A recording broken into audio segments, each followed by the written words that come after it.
Welcome to icon India. ఈ video ద్వారా ఇటీవల women and child welfare department నుంచి వచ్చినటువంటి ఒక అప్డేట్ గురించి మాట్లాడదాం. ఈ అప్డేట్ అనేది మనకి ఎగ్జామినేషన్ పాయింట్ ఆఫ్ వ్యూలో ఉపయోగపడుతూ ఉంది. మీరు లాంగ్ రన్లో ఒక లాంగ్ టర్మ్ విజన్తో ఈఓ సిడిపిఓకి సంబంధించి ప్రిపేర్ అవ్వాలి అని అనుకుంటే ఐకాన్ ఇండియా మీకు ఈఓ సిడిపిఓ ఆంధ్రప్రదేశ్ తెలంగాణ కోసం ఆన్లైన్ క్లాసెస్ లైవ్ క్లాసెస్ని అందిస్తూ ఉంది. ఈ లైవ్ క్లాసెస్ మీరు మిస్ అయితే మళ్ళీ రికార్డెడ్లో చూసుకోవచ్చు. ఈ లైవ్ క్లాసెస్ పేపర్ 1 పేపర్ 2 కోసం అందించడం జరుగుతూ ఉంది. ఇక నెక్స్ట్ దీనితో పాటు మీకు మెటీరియల్స్ని కూడా అప్డేటెడ్ మెటీరియల్స్ని కూడా మేమే అందిస్తా ఉన్నాం.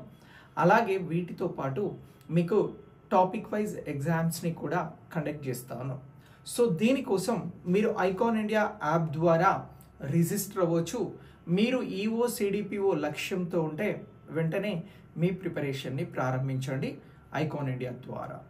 సో ఇక మనం important update women and child welfare department నుంచి వచ్చినటువంటి అప్డేట్ ఏంటి అని అంటే, ఏదైతే ఉద్యోగాలకి సంబంధించినటువంటి అంశం ఉంటుందో ఇందులో మహిళల భాగస్వామ్యం పెరుగుతుంది అని చెప్పేసి ఈ women and child welfare department ద్వారా వివరాలను వెల్లడించడం జరిగింది. అయితే దీన్ని ఎగ్జామినేషన్లో ఎలా క్వశ్చన్గా అడుగుతారు అని అంటే, సో మహిళల భాగస్వామ్యానికి సంబంధించి ఎంప్లాయ్మెంట్లో సో ఉపాధి అంశాలలో మహిళల భాగస్వామ్యానికి సంబంధించిన అంశాలను గుర్తించండి సర్వే ఆధారంగా అని అడుగుతారు. సో అలా అడిగినప్పుడు మనం ఆన్సర్ చేయాలి అని అంటే మనం కొన్ని అంశాలను తెలుసుకోవాలి. ఆ అంశాలను ఈ వీడియో ద్వారా తెలుసుకుందాం. వీడియోని లైక్ చేసి మీ ఫ్రెండ్స్కి మీకు తెలిసిన వాళ్ళకి షేర్ చేయండి. సో ఇప్పుడు మనకి ఈ భారతదేశానికి సంబంధించి మహిళా మరియు శిశు అభివృద్ధి మంత్రిత్వ శాఖకి సంబంధించినటువంటి బాధ్యతలను అన్నపూర్ణాదేవి గారు క్యాబినెట్ మంత్రిగా నిర్వహించడం జరుగుతూ ఉంది. ఇక ఆవిడకి హెల్పింగ్ మినిస్టర్గా అంటే సహాయ మంత్రిగా కేంద్రంలో సావిత్రి గారు ఉన్నారు. సో ఈ సావిత్రి గారు ఈ అంశాలను వెల్లడించడం జరిగింది. సో మహిళలకి సంబంధించి ఉపాధి అంశం ఎక్కడైనా తెర మీదకి వస్తే మనం ఏ అంశాన్ని ప్రాతిపదికగా తీసుకోవాల్సి ఉంటుంది అని అంటే పీరియాడిక్ లేబర్ ఫోర్స్ సర్వేని ప్రాతిపదికగా తీసుకోవాల్సి ఉంటుంది. ఏమని అంటున్నాం? పీరియాడిక్ లేబర్ ఫోర్స్ సర్వే అని అంటున్నాం. సో ఈ పీరియాడిక్ లేబర్ ఫోర్స్ సర్వే ఏదైతే ఉన్నదో ఈ లేబర్ ఫోర్స్ సర్వే అనేది మనకి ఇంపార్టెంట్. అయితే ఈ సర్వేకి సంబంధించినటువంటి అంశాలను కూడా చెప్తా, ఇవి కూడా గుర్తుంచుకోండి. మీకు ఎంప్లాయ్మెంట్ అన్ఎంప్లాయ్మెంట్ అనేటువంటి టాపిక్స్ని మనం మాట్లాడుతున్నప్పుడు మనం ఈ పీరియాడిక్ లేబర్ ఫోర్స్ సర్వేని గుర్తుకు తెచ్చుకోవాల్సి ఉంటుంది. సో మరి ఈ పీరియాడిక్ లేబర్ ఫోర్స్ సర్వే అనేది భారతదేశంలో ఎప్పటి నుంచి ప్రారంభించారు అని అడుగుతారు. ఇలా అడిగితే మనం చెప్పాల్సినటువంటి ఆన్సర్ 2017-18 నుంచి దీనిని ప్రారంభించడం జరిగింది. ఎప్పటి నుంచి ప్రారంభించారు అని ఆన్సర్ చేయాలి. 2017-18 సంవత్సరం నుంచి దీనిని ప్రారంభించడం జరిగింది. సో 2017-18 నుంచి పీరియాడిక్ లేబర్ ఫోర్స్ సర్వే వస్తూ ఉంది. దీనిని ఏ కాల సమయంలో మధ్యన లెక్కిస్తారు అంటే ఏ నెల నుంచి ఏ నెల వరకు లెక్కిస్తారు. ఫర్ ఎగ్జాంపుల్ మనకి న్యూ ఇయర్కి సంబంధించినటువంటి దాన్ని జనవరి నుంచి డిసెంబర్ వరకు లెక్కిస్తా ఉన్నాం. అలాగే ఫినాన్షియల్ ఇయర్ని మనం ఏప్రిల్ 1 నుంచి మార్చ్ 31 వరకు లెక్కిస్తున్నాం.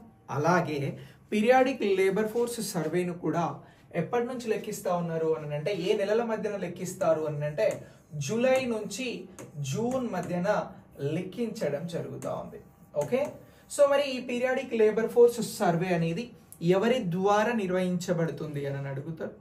అలా అడిగితే మనం చెప్పాల్సినటువంటి answer so ministry of statistics and programme ఇంప్లిమెంటేషన్కి సంబంధించినటువంటి మినిస్ట్రీ ద్వారా ఇది నిర్వహించడం జరుగుతూ ఉంది అని ఆన్సర్ చెప్పాలి. దేని ద్వారా నిర్వహించబడుతుంది అని అంటున్నాం? Ministry of statistics and programme implementation అని అంటున్నాం. సో ఈ మంత్రిత్వ శాఖ అనేది భారతదేశంలో ఉన్నది. సో ఈ మంత్రిత్వ శాఖ అనేది ఎప్పుడు ప్రారంభమైంది అని అంటే 1999లో ప్రారంభించడం జరిగింది. దీనికి సంబంధించి ఫస్ట్ మంత్రిగా 1999లో ఎవరు ఉండే అని అంటే అటల్ బిహారీ వాజ్పేయి గారు ఉండే. అటల్ బిహారీ వాజ్పేయి గారు వర్క్ చేయడం జరిగింది. వాజ్పేయి గారు వర్క్ చేశారు. సో ఈయన భారతదేశానికి ప్రైమ్ మినిస్టర్గా వర్క్ చేయడం జరిగింది. అలాగే ఇప్పుడు ప్రస్తుతం ఎవరు ministry of statistics and programme ఇంప్లిమెంటేషన్కి సంబంధించినటువంటి మంత్రి అని అంటే రావు ఇంద్రజిత్ అని చెప్పేసి గుర్తుంచుకోవాలి. ఎవరు అని అంటున్నాం? రావు ఇంద్రజిత్ అనేటువంటి పేరుని గుర్తుంచుకోండి. ఈయన భారతదేశంలో గురుగ్రామ్ నుంచి ఎంపీగా గెలిచారు. సో అలా మినిస్ట్రీగా బాధ్యతలు నిర్వహిస్తూ ఉన్నారు, ministry of statistics and programme ఇంప్లిమెంటేషన్కి సంబంధించి. సో ఇది గణాంకాలకి సంబంధించినటువంటి బాధ్యతలు నిర్వహించేటువంటి మంత్రిత్వ శాఖ. ఈ మంత్రిత్వ శాఖని ఇక్కడ మనకి ఈ పీరియాడికల్ లేబర్ ఫోర్స్ సర్వేని 2017-18 నుంచి నిర్వహించడం జరుగుతూ ఉంది. అయితే ఇప్పుడు మన ప్రస్తుత టాపిక్ మహిళల భాగస్వామ్యం ఉపాధిలో పెరుగుతూ ఉంది. సో ఏమని అంటున్నాం? ఉపాధిలో మహిళల భాగస్వామ్యము అని అంటున్నాం. సో మరి మహిళల భాగస్వామ్యం ఎలా ఉంది ఉపాధిలో అని అంటే మనం ఇక్కడ పరిశీలించాల్సినటువంటి అంశం ఈ పీరియాడికల్ లేబర్ ఫోర్స్ సర్వేను ఒక్కసారి పరిశీలించాల్సి ఉంటుంది.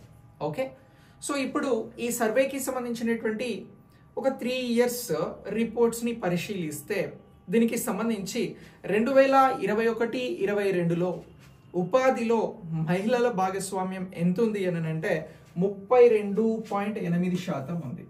ఎప్పుడు అని అంటున్నాం? 2021-22లో 32.8% అని అంటున్నాం. 32.8%. ఓకే, ఇక నెక్స్ట్ 2022-23 సంవత్సరానికి సంబంధించి 2022-23లో 37% భాగస్వామ్యం ఉంది. ఇక నెక్స్ట్ దీని తర్వాత ఇటీవల 2023-24కి సంబంధించినటువంటి రిపోర్ట్ని కూడా రిలీజ్ చేయడం జరిగింది. దీనిలో మహిళలకి సంబంధించినటువంటి భాగస్వామ్యం ఎంత ఉంది అని అంటే 41.7%గా నమోదవ్వడం జరిగింది. సో ఇలా ఈ భాగస్వామ్యం అనేది మహిళలకి సంబంధించి భారతదేశంలో ఉంది అనేటువంటి అంశాన్ని మనం ఈ రిపోర్ట్స్ ప్రకారం గుర్తించాల్సి ఉంటుంది. అంటే ఎవ్రీ ఇయర్ భారతదేశంలో మహిళల భాగస్వామ్యం పెరుగుతుంది అని చెప్పేసి ఈ పీరియాడికల్ లేబర్ ఫోర్స్ సర్వే ద్వారా మనకి తెలుస్తూ ఉంది. పీరియాడిక్ లేబర్ ఫోర్స్ సర్వే ద్వారా. సో దీనిని periodic labour force survey PLFS అని అంటారు. సో దీని ద్వారా ఫస్ట్ 2022లో 32%, 32.8%, తర్వాత 37%, 2024 వచ్చేసరికి 41.7%గా మహిళల భాగస్వామ్యం ఉపాధిలో పెరిగింది అనేటువంటి అంశాన్ని ఇక్కడ మనం గుర్తించాల్సి ఉంటుంది. ఓకే, సో ఇలా ఈ అంశాన్ని మనం ఎగ్జామినేషన్ పాయింట్ ఆఫ్ వ్యూలో గుర్తించాల్సి ఉంటుంది. సో ఇక్కడ మరి భారతదేశంలో మహిళల భాగస్వామ్యం పెరగడానికి కారణాలు ఏంటి అని అంటే ప్రభుత్వం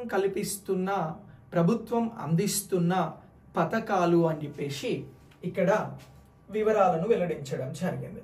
సో ఇప్పుడు ప్రభుత్వ పథకాలు ఏమున్నాయి మహిళలకి సంబంధించి అనేటువంటి అంశాన్ని మనం ఒకసారి ఇక్కడ డిస్కస్ చేయాల్సి ఉంటుంది. సో ప్రభుత్వానికి సంబంధించినటువంటి పథకాలలో మనకి స్టాండప్ ఇండియా అనేటువంటి కార్యక్రమం ఉంది. ఏమనంటున్నాం? స్టాండప్ ఇండియా, అలాగే ముద్రా లోన్స్, అలాగే Mahatma Gandhi national rural employment guarantee scheme, అలాగే దీనితో పాటు ఇంకా స్టార్టప్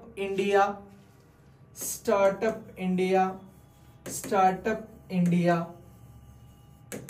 సో అలాగే వీటన్నింటితో పాటు ఇతర గ్యారంటీ ఫండ్ స్కీమ్, ఇంకొక స్కీమ్ ఏంటి అని అంటే గ్యారంటీ ఫండ్ స్కీమ్. సో ఇలా ఈ స్కీమ్స్ అన్నీ కూడా ఉన్నాయి అనేటువంటి అంశాన్ని మనం ఇక్కడ ఎగ్జామినేషన్ పాయింట్ ఆఫ్ వ్యూలో గుర్తించాల్సి ఉంటుంది. సో ఇలా ఈ స్కీమ్స్తో పాటు మరికొన్ని స్కీమ్స్ కూడా మహిళల భాగస్వామ్యాన్ని ఉపాధిలో పెంచుతున్నాయి అనేటువంటి అంశాన్ని ఇక్కడ ministry of women and child వెల్ఫేర్కి సంబంధించినటువంటి హెల్పింగ్ మినిస్టర్ రిలీజ్ చేయడం జరిగింది. ఈ డేటాని వివరాలను వెల్లడించారు. సో అయితే ఈ స్కీమ్స్కి సంబంధించి ముఖ్యంగా మనం స్టార్టప్కి సంబంధించిన స్కీమ్ని గురించి మాట్లాడాలి. భారతదేశంలో స్టార్టప్కి సంబంధించినటువంటి అంశంలో 1,57,066 స్టార్టప్ కంపెనీస్ ఉన్నాయండి. ఎన్ని అని అంటే ఇగో స్టార్టప్కి సంబంధించినటువంటి స్టార్టప్ కంపెనీస్ ఎన్ని ఉన్నాయి అని అంటే ఈ కంపెనీస్కి సంబంధించి 1,57,066 1,57,066 స్టార్టప్ కంపెనీస్ ఉన్నాయి. ఇందులో ఈ స్టార్టప్ కంపెనీలకి సంబంధించి సుమారుగా ఎన్ని అని అంటే 73,000 స్టార్టప్స్ వరకు మహిళలు డైరెక్టర్లుగా ఉన్నారు. ఇందులో ఎంత అని అంటే 73,000 స్టార్టప్స్లో మహిళలు డైరెక్టర్లుగా ఉన్నారు. సో మహిళలు డైరెక్టర్లుగా స్టార్టప్ కంపెనీలలో 73,000 కంపెనీలలో డైరెక్టర్లుగా ఉన్నారు. అయితే ఈ డైరెక్టర్లు ఉండాలి అనేటువంటి నిబంధన ఎప్పుడు తీసుకొచ్చారు అని అంటే దీన్ని 2013లో తీసుకురావడం జరిగింది.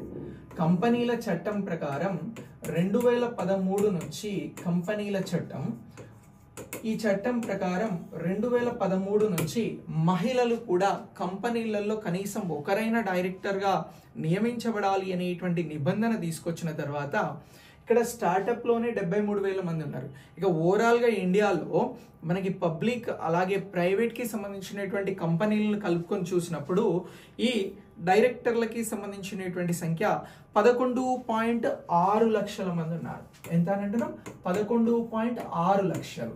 సో 11.6 లక్షలు ఎవరు అని అంటే ఇక్కడ పబ్లిక్ సెక్టర్ అలాగే ప్రైవేట్ సెక్టార్కి సంబంధించినటువంటి కంపెనీలలో డైరెక్టర్లుగా ఉన్నటువంటి అన్ని కంపెనీలకి సంబంధించి డైరెక్టర్లు 11.6 లక్షలు అని గుర్తుపెట్టుకోవాలి. ఓన్లీ స్టార్టప్కి సంబంధించి మహిళా డైరెక్టర్ల సంఖ్య 73,000 మంది ఉన్నారు అని చెప్పేసి గుర్తించాల్సి ఉంటుంది. సో ఇలా ఉద్యోగాలలో ఉపాధిలో మాత్రమే భాగస్వామ్యం అనేది పెరగడం కాకుండా ఓవరాల్గా కంపెనీలకి సంబంధించినటువంటి అంశాలలో కూడా మహిళల పాత్ర అనేది ఆ కంపెనీస్ని రన్ చేస్తున్నటువంటి వారి అంశంలో కూడా మహిళల పాత్ర అనేది అద్భుతంగా ఉన్నది అనేటువంటి అంశాన్ని మనం ఇక్కడ గుర్తించాల్సి ఉంటుంది ఎగ్జామినేషన్ పాయింట్ ఆఫ్ వ్యూలో. సో ఇలా ఈ అన్ని అంశాలు కూడా మహిళలకి సంబంధించినటువంటి తాజా సమాచారం. అయితే భారత ప్రభుత్వం ఒక కార్యక్రమాన్ని అమలు చేస్తూ ఉంది. కార్యక్రమం ఏంటి అని అంటే మనకి మిషన్ శక్తి. సో ఈ మిషన్ శక్తికి సంబంధించినటువంటి కార్యక్రమంలో ఏం చేస్తూ ఉన్నారు అని అంటే మిషన్ శక్తి అని అంటున్నా. సో ఈ మిషన్ శక్తి కార్యక్రమంలో ఇక్కడ మహిళలకి సంబంధించి ఎవరైతే వర్కింగ్ ఉమెన్ ఉంటారో వర్కింగ్ ఉమెన్కి సంబంధించి అంగన్వాడీ కమ్ క్రెచెస్ అనేటువంటి కార్యక్రమాన్ని తీసుకోవడం జరిగింది, AWCC. సో ఈ క్రెచ్లు ఏంటి అని అంటే ఎవరైతే పాలిచ్చే తల్లులు లేదా చిన్న పిల్లలను కలిగి ఉండి పనుల కోసం వెళ్ళేటువంటి మహిళలు ఉంటారో వారికి సంబంధించి క్రెచెస్ దగ్గర పిల్లలకి ఆట వస్తువులతో పాటు మహిళలు ఎవరైతే ఈ లాక్టేటింగ్ అలాగే చిన్నపిల్లలను కలిగి ఉన్నటువంటి మహిళలు ఉన్నారో వీరు పిల్లలకి పాలు పట్టడం కోసం ఉండేటువంటి ఏర్పాట్లన్నీ కూడా ఈ క్రెచెస్ ద్వారా ఏర్పాటు చేస్తూ ఉన్నారు పని ప్రదేశాలలో. అయితే ఇక్కడ అంగన్వాడీ కమ్ క్రెచెస్ కార్యక్రమం ఏ ప్రోగ్రాంలో అమలు అవుతుంది అని అంటే మిషన్ శక్తి కార్యక్రమంలో అమలు అవుతుంది అని చెప్పాలి. ఇగో ఇంత డెప్త్గా మనకి క్వశ్చన్స్ అడగడానికి అవకాశం ఉంటుంది. మీరు కావాలనుకుంటే previous exam question papers check చేయండి. ప్రిపరేషన్ కూడా వెంటనే మొదలు పెట్టాలి మీకు లక్ష్యం ఉంటే. ఎప్పుడో వచ్చినప్పుడు మొదలు పెడదాము అని అంటే అది కాదు, చాలా కష్టం. ఇక నెక్స్ట్ ఇలా ఈ అంగన్వాడీ కమ్ క్రచెస్కి సంబంధించినటువంటి స్కీమ్ని కూడా బలంగా తీసుకెళ్లడం జరుగుతూ ఉంది. మరి భారతదేశంలో ప్రస్తుతం అంగన్వాడీ కమ్ క్రచెస్ సెంటర్స్ ఎన్ని ఉన్నాయి అని అంటే దీనికి సంబంధించి మొత్తం 11,395 ఏమున్నాయి అని అంటే ఈ అంగన్వాడీస్ కమ్ క్రచెస్ అనేటువంటివి భారతదేశ వ్యాప్తంగా మిషన్ శక్తిలో భాగంగా అమలు చేయడం జరుగుతూ ఉంది అనేటువంటి అంశాన్ని ఇక్కడ గుర్తించండి. ఇక నెక్స్ట్ దీని తర్వాత మనకి ఇప్పుడు కూడా ఇంకా మహిళలకి ప్రోత్సాహకాలను అందించేందుకు, ముఖ్యంగా గ్రామీణ ప్రాంతాలలో మహిళలకి ప్రోత్సాహకాలను అందించేందుకోసం అని చెప్పేసి ప్రభుత్వం ప్రయత్నాలు చేస్తుంది. ఇందులో భాగంగా పలు స్కీమ్స్ని నడుపుతూ ఉంది. అయితే దేశవ్యాప్తంగా 90 లక్షల SHGలు ఉన్నాయి. సెల్ఫ్ హెల్ప్ గ్రూప్స్ ఎన్ని ఉన్నాయి అంటే 90 లక్షలు ఉన్నాయి అనేటువంటి అంశాన్ని గుర్తుపెట్టుకోవాలి. ఇందులో మహిళలు ఎంతమంది ఉన్నారు అని అంటే మహిళలు 10 కోట్ల మంది ఉన్నారు. సో ఇలా 10 కోట్ల మంది ఉన్నారు అనేటువంటి అంశాన్ని మనం గుర్తించాల్సి ఉంటుంది. SHG గ్రూపులు మొత్తం 90 లక్షలు, అందులో మహిళల భాగస్వామ్యం 10 కోట్ల వరకు ఉంది. ఈ మహిళలకి సంబంధించి వీరిని ఆర్థికంగా బలోపేతం చేసేందుకోసం ప్రభుత్వం లఖ్పత్ దీదీ అనేటువంటి కార్యక్రమాన్ని, డ్రోన్ దీదీ అనేటువంటి కార్యక్రమాన్ని తీసుకురావడం జరిగింది. సో ఇలా ఈ పథకాలకి సంబంధించి వీరి కోసం ఏ పథకాలు అమలవుతున్నాయి అని అంటే మనం గుర్తించాల్సింది మహిళల కోసం డ్రోన్ దీదీ అనేటువంటి కార్యక్రమం, లఖ్పత్ దీదీ అనేటువంటి కార్యక్రమం.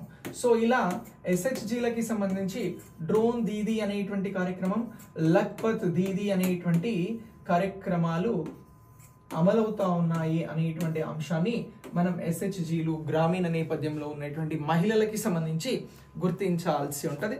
సో ఇలా మహిళలకి సంబంధించి ఉపాధిలో భాగస్వామ్యం పెంచేందుకోసం వారికి సంబంధించినటువంటి రైట్స్ కోసం మెటర్నిటీ లీవ్స్, చైల్డ్ కేర్కి సంబంధించినటువంటి లీవ్స్, వీటితో పాటు ఈక్వల్ వేజెస్, సమాన వేతనానికి సంబంధించినటువంటి అంశాలను కూడా అమలు చేయడం జరుగుతోంది అనేటువంటి అంశాలను మనం గుర్తుంచుకోగలిగితే ఇది లేటెస్ట్ అప్డేట్గా మార్చి ఎండింగ్కి సంబంధించి 2025 అప్డేట్గా మీరు కొత్త విషయాలు నేర్చుకున్నట్లయితే, లేటెస్ట్ డేటాను పొందినట్లయితే, అలాగే మీకు ఫ్యూచర్ ఎగ్జామ్స్కి ఉపయోగపడుతుంది. సో ఇలాంటి కాంటెంట్ కోసం మీరు ఛానల్ని సబ్స్క్రైబ్ చేయండి. మీకు నచ్చితే వీడియోని లైక్ చేయండి, మీ ఫ్రెండ్స్కి షేర్ చేయండి. అలాగే మీరు ఈవో సిడిపిఓ ఉద్యోగాల కోసం లాంగ్ విజన్తో ప్రిపేర్ అవుతుంటే వెంటనే ఐకాన్ ఇండియాతో జాయిన్ అవ్వండి. Thanks for watching.